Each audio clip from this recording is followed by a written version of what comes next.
Almost 4 years ago, me and my husband Kyle decided to leave the US and start a new life here in Switzerland with our 3 kids. At the time, we had our reasons for leaving, and those reasons felt so clear and so obvious to us. Now that it's been almost 4 years of living here, I can look back on those reasons with a little bit more clarity and with some new perspectives. Today, I'm sharing all the reasons why we decided to leave America and what those reasons look like now, 4 years later.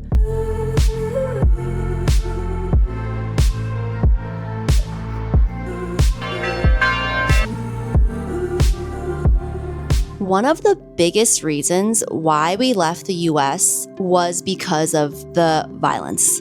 Anytime I stepped into a crowded place, a Target, a shopping mall, even going to see a movie, I was immediately looking for the exits and kind of eyeing people up around me.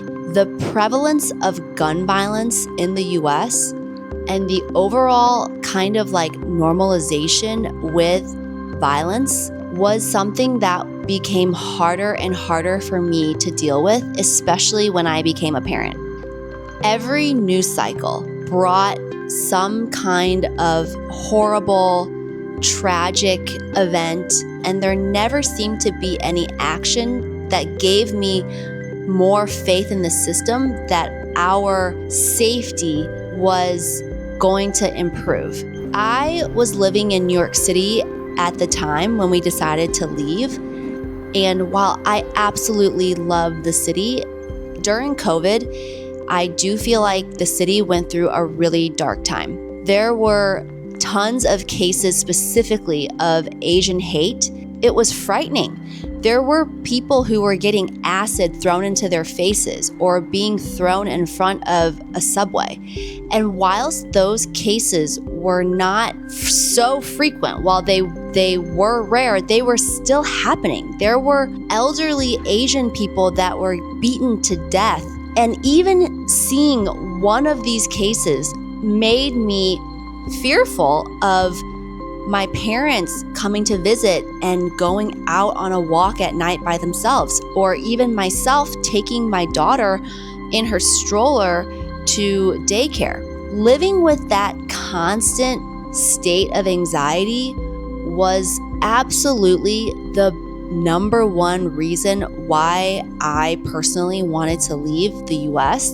And the reality is, Switzerland has absolutely delivered on the idea that we had about safety.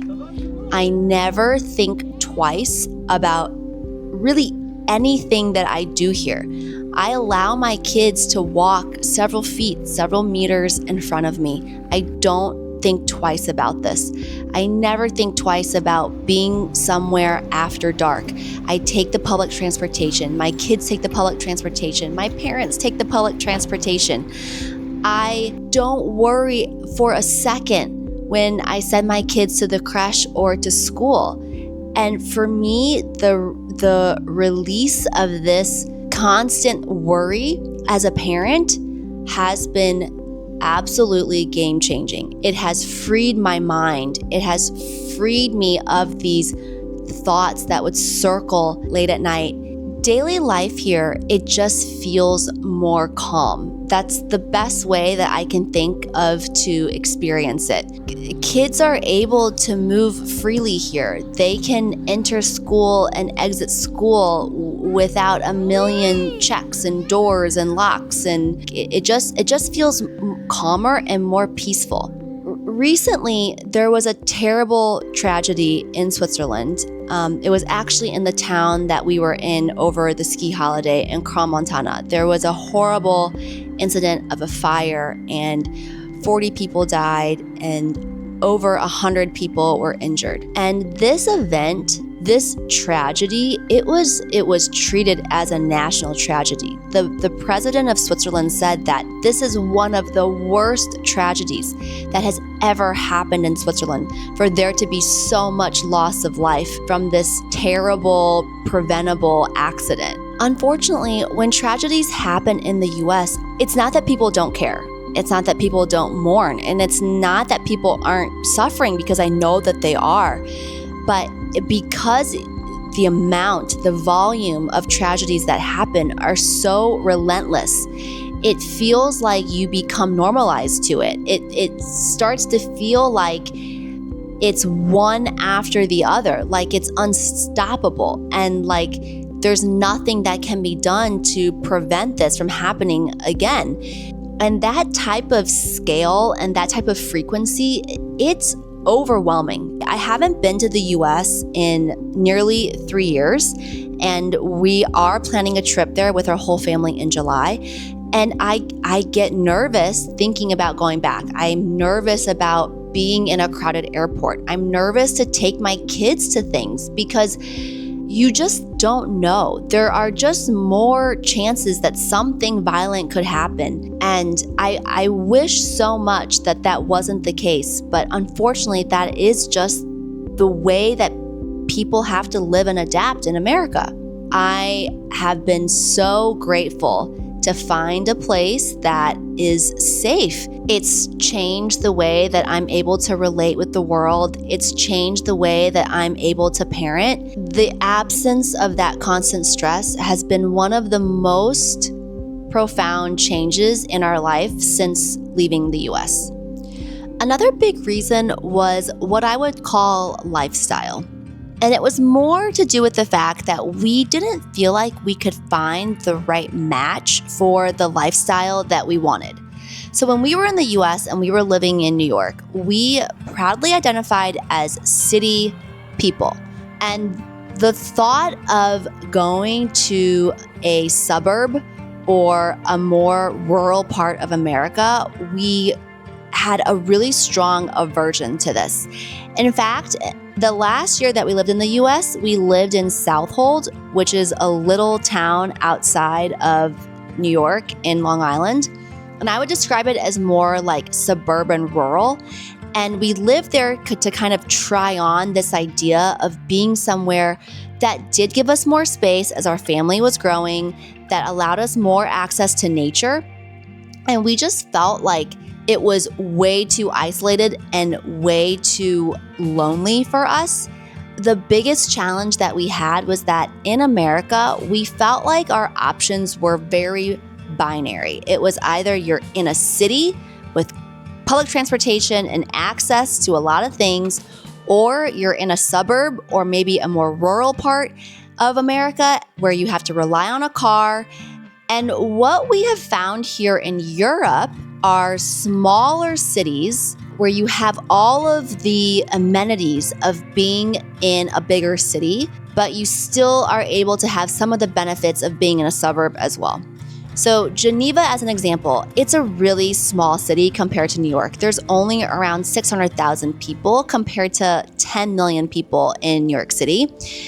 We live about 10 minutes outside of the city. I guess you could call it a suburb, but it's super easy and convenient for us to get into the city versus if we were in a suburb outside of New York. It's only a 10-minute drive or a 20-minute bus ride.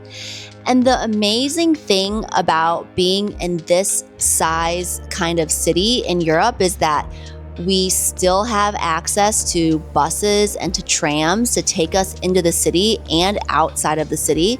We also have good access to restaurants and to activities for the kids.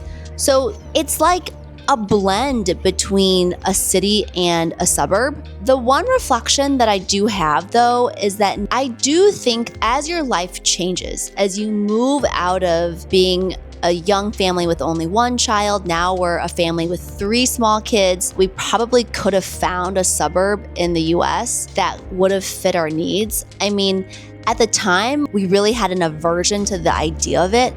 But now living here and now realizing that like the most important things are how close you are to your grocery store, how close you are to your kids' school, how close you are to some of your friends, and how close you are to some activities. It does make me realize to say that there were no places in the US that would have fit this criteria would be a little bit absurd. So being here in Switzerland, it has actually given me a new way to think about what my needs are and how I organize my life.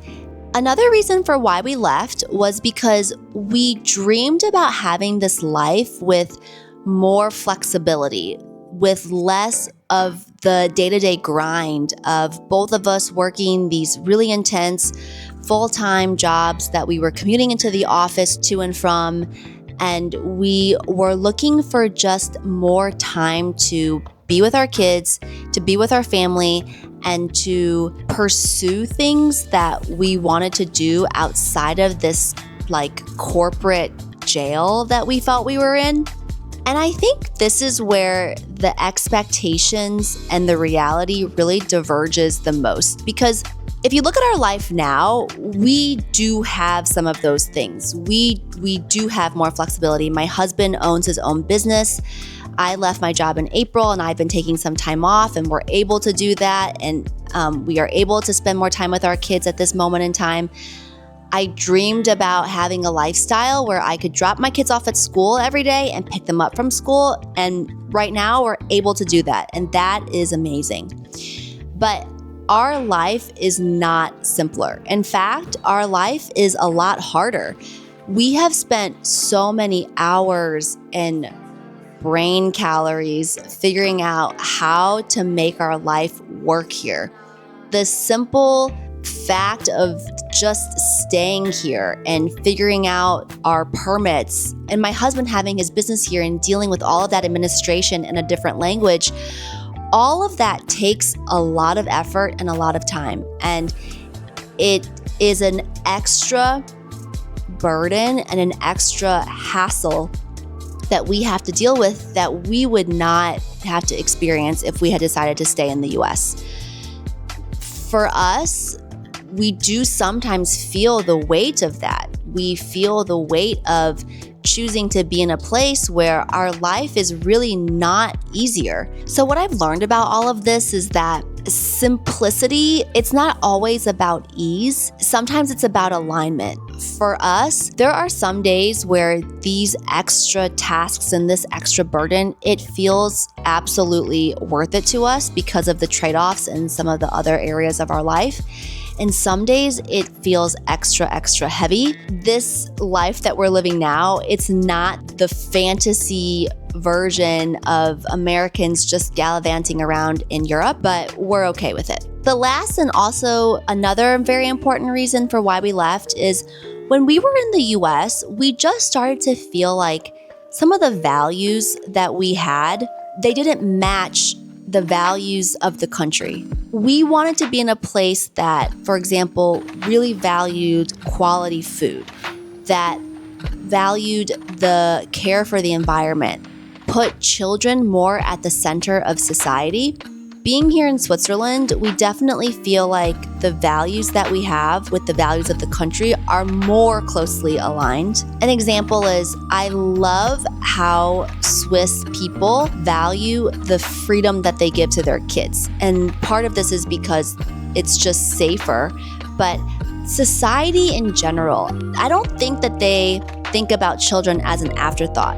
A really good example of this is the fact that in the Geneva airport, there are little stations where there's like a mini playground for children. And I just think it's amazing that someone in the design of the Geneva airport thought about this. They also sometimes have this on the trains as well. And in Zurich, the mother's room in Zurich is like a mixed space where there's a room where you can nurse, and there's also a big play space for kids. And that space is like nicer than some 2-bedroom apartments in New York City. It is such an amazing service to offer people who are traveling through the airport. Something else that I really value is the appreciation of meal times here. You don't see kids or people in general here eating on the go. Like mealtime is a sacred time. That habit, it starts in creche when kids are like 6 months old. In the creche, when they eat lunch, all the children sit down and they eat. They all wear a little bib.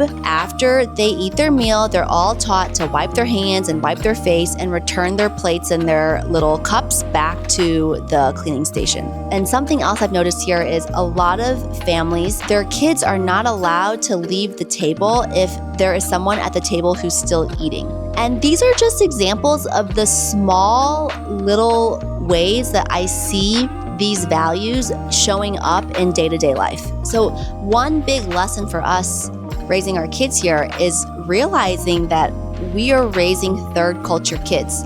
Our kids are living in a different culture than the one that I grew up in and the one that my husband grew up in. The values that I really miss from the US are that you can do anything spirit, to break outside of the mold and to express yourself creatively. And because I still value many things about America, I am planning to take my kids to the US frequently, and I do want them to have those American experiences. We're just learning and figuring out how to hold space for both, for the place that they're in and the place that we grew up in. With more time being here, I don't think it answers the question of whether or not this was the right decision or the wrong decision. I actually think that the more time you spend away, the more that question becomes more muddled. As time goes on, you just start to see the nuance in every reason that you had.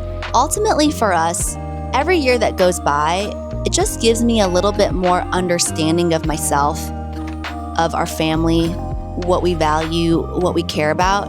And it's not because everything worked out perfectly the way that we had imagined. It's because we're still here and we're still living the reasons that we chose.